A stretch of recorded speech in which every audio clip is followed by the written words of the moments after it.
আজকে আমি আপনাদের দেখাবো ফুটন্ত জলে আলু ভরা বন পাউরুটির রেসিপি। শুনে নিশ্চয়ই অবাক লাগছে, পাউরুটি আবার ফুটন্ত জলে কি করে তৈরি হবে। দেখুন এর ভিতরে কতটাই জালি এসেছে, আর ভিতরে আলুর পুর ভরা একদম। এই রেসিপিটা একবার বানিয়ে দেখুন, খেতে কিন্তু খুবই ভালো লাগবে। চলুন এই ফুটন্ত জলে আলু ভরা বন পাউরুটির রেসিপিটা শুরু করি। এখানে একটা বোল নিয়ে নিয়েছি, বলে এই এক বাটি ময়দা নিয়ে নেব। ময়দাতে দিয়ে দেবো হাফ চামচ লবণ, দিয়ে দেবো 1 চামচ চিনি, তেল দিয়ে দেবো 2 চামচ মতন, দিয়ে এটাকে আমি ভালো করে মেখে নেব।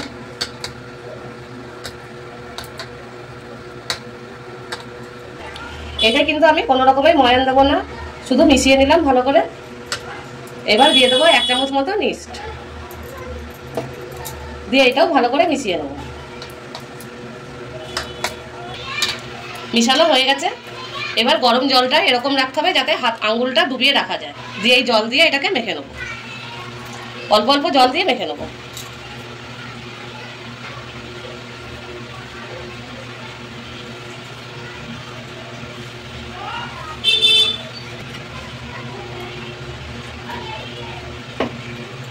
মাখা হয়ে গেছে, আর মাখার সময় হাতে এরকম চ্যাটচ্যাটে হয়ে লেগে যাবে।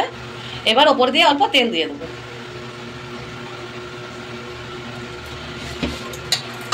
দিয়ে ময়দার ডোটায় পুরো গায়ে এরকম করে বুলিয়ে দেবো। এবার ঢাকা দিয়ে রেখে দেবো। এটাকে 10 মিনিট মতন ঢাকা দিয়ে রেখে দেবো। এবার কড়াই বসিয়ে নিয়েছি, আলুর পুরটা বানিয়ে নেবো। দিয়ে দেবো কড়াইতে সরষের তেল। তেল গরম হয়ে গেছে, এবার দিয়ে দেবো কারি পাতা, দিয়ে একটু নেড়ে চেড়ে নেবো। এবার এই ছোট ছোট করে কেটে রাখা পেঁয়াজটা দিয়ে দেবো।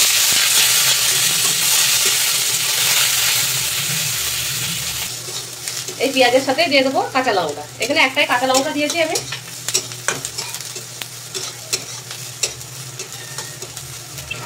এবার দিয়ে দেবো অল্প হলুদ গুঁড়ো, লবণ দিয়ে দেবো স্বাদ মতন,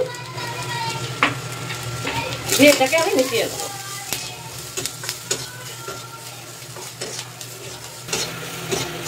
এবার এই সেদ্ধ করে রাখা আলুটা দিয়ে দেবো। আলু আমি আগে থাকতে ম্যাশ করে নিয়েছিলাম। এই আলুর ওপর দিয়ে দেবো কসুরি মেথি, চাট মশলা দিয়ে দেবো অল্প। আলুর মশলাটা বেশ চটপটে হবে। এবার এগুলো সব একসাথে মিশিয়ে নেবো।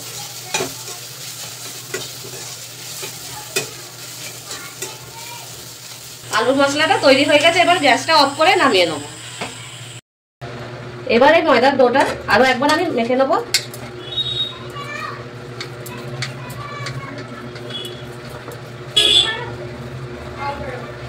দিয়ে ময়দার ডোটা এরকম নিচে নিয়ে নেবো, দিয়ে ভালো করে এটা এবার মেখে নেবো।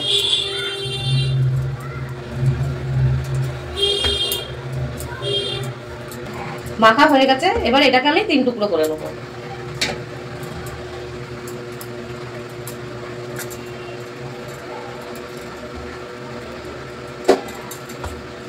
দিয়ে এর মধ্যে থেকে একটা লেচি নিয়ে নেবো, দিয়ে এরকম গোল করে নেবো, দিয়ে এটা একটা বাটির মতন তৈরি করে নেবো।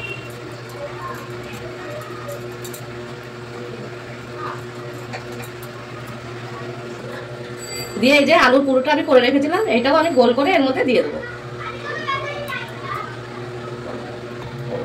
দিয়ে এই যে মুখটা বন্ধ করে নেবো, একটু এরকম টেনে নিয়ে বন্ধ করে নেবো, দিয়ে এরকমই গোল করে নেবো। এরকম করেই আমি বানিয়ে নেবো সবকটা। এবার আমি এখানে কড়াই বসিয়ে নিয়েছি, আর কড়াইতে জল দিয়েছি, জলটা ভালোভাবে ফুটে গিয়েছে। এবার এই পাউরুটিগুলো দিয়ে দেবো। এখানে আমি সবগুলোই দিয়ে দিয়েছি, আর এটাকে 15 মিনিট মতন আমি ফুটিয়ে নেবো। আর কোনো রকমে এটা নাড়াচাড়া করবো না। জলের মধ্যে ফুটাতে দেখুন কতটাই ফুলে গিয়েছে। আর এগুলো এরকম আস্তে করে উঠিয়ে নিতে হবে। এবার আমি গ্যাসটা অফ করে দেবো। এবার এগুলো উঠিয়ে নেবো। দেখুন কতটাই ভালো লাগছে, একটু কিন্তু এই সাইড ওই সাইড দিয়ে ভেঙে যায়নি।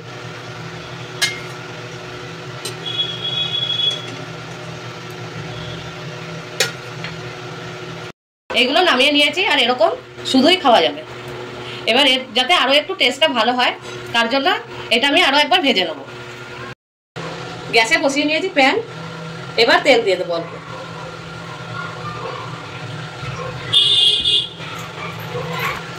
এই তেলের ওপরে দিয়ে দেবো অল্প সাদা তিল,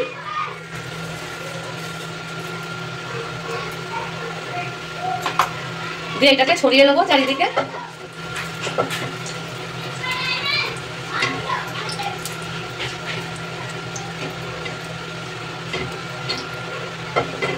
এবার এই পাউরুটিগুলো দিয়ে দেবো।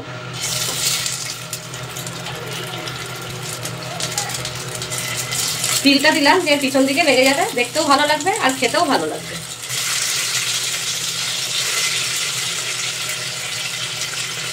এবার এই সাইড দিয়ে আমি উল্টিয়ে নেবো। আর কতটাই ভালো লাগছে দেখতে দেখুন।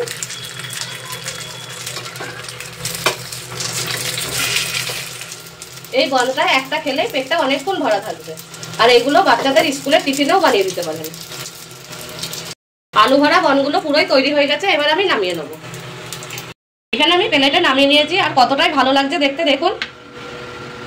দু সাইড দিয়ে দেখতে ভালো লাগছে আর নরম হয়েছে কতটাই দেখুন। একটা আমি আপনাদেরকে ছিঁড়ে দেখাচ্ছি কতটাই নরম হয়েছে দেখুন। শুনে নিশ্চয়ই অবাক লাগছে পাউরুটি আবার ফুটন্ত জলে কি করে তৈরি হবে। দেখুন এর ভিতরে কতটাই জালি এসেছে আর ভিতরে আলুর পুর ভরা একদম।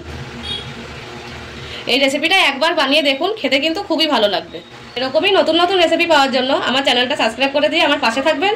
আর ফেসবুক থেকে দেখে থাকলে পেজটাকে ফলো করে নেবেন। চলুন আজকের জন্য এই পর্যন্তই, আবার দেখা হচ্ছে আপনাদের সাথে একটা নতুন রেসিপি নিয়ে।